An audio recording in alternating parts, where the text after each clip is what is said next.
the previous video I spoke about how to find the perfect PhD project for you. Now the next step is obviously how do you prepare yourself for the interview.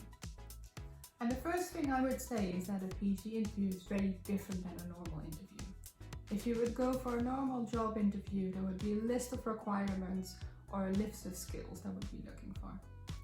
So the first tip, what we are looking for, and I've been on quite a few PhD panels, is to look for the potential of a candidate.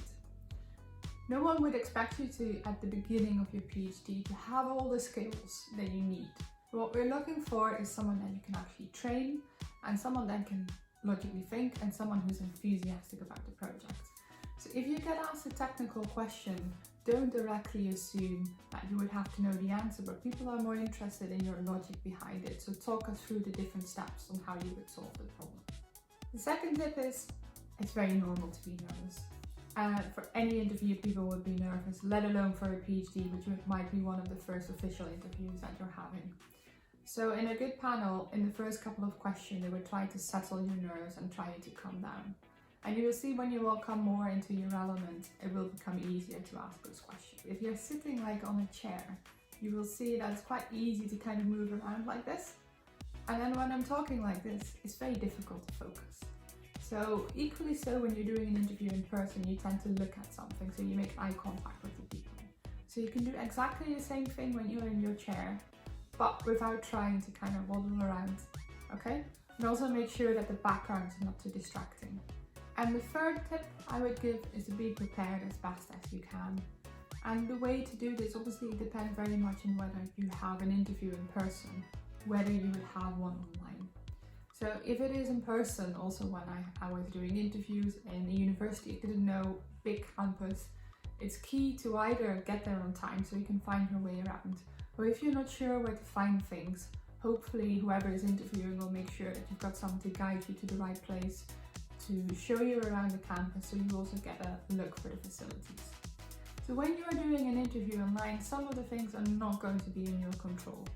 So you might have problems with your internet connection, but what you can do there is, and we are used to technical problems by now, so don't worry too much about it, it happens all the time. Just make sure that you've got a good setup, that for instance, if possible, that you have your phone as backup in case you get internet problems. We've also used to make sure that we got the phone number of candidates, so in that case you can actually call people, because this is also what happened during my PhD interview, when I would have bad Wi-Fi connection when I was doing my internship in Brazil. Now the fourth tip when it comes to being prepared, when I talked about the PhD project is right for you, I stressed the importance of project, people and place. And these are all things that we want to see. So we want to see that you've done your homework, and not that it's just that you want to do a PhD, but you're really enthusiastic about this particular project, this particular supervisor, and also for this particular university. And the fifth and the final tip is that an interview is supposed to be a two-way process. So while they're looking whether you're suitable for this position, you're also thinking whether this position is right for you. So once you get the opportunity to ask questions, which you will do in the end, make sure that you make the most of it. So think in advance, what are the things that you are potentially interested in, that you want to know more about. So what kind of training opportunities would you have? Is there a company involved? Are you working with clinical partners? So all of these things are equally as important.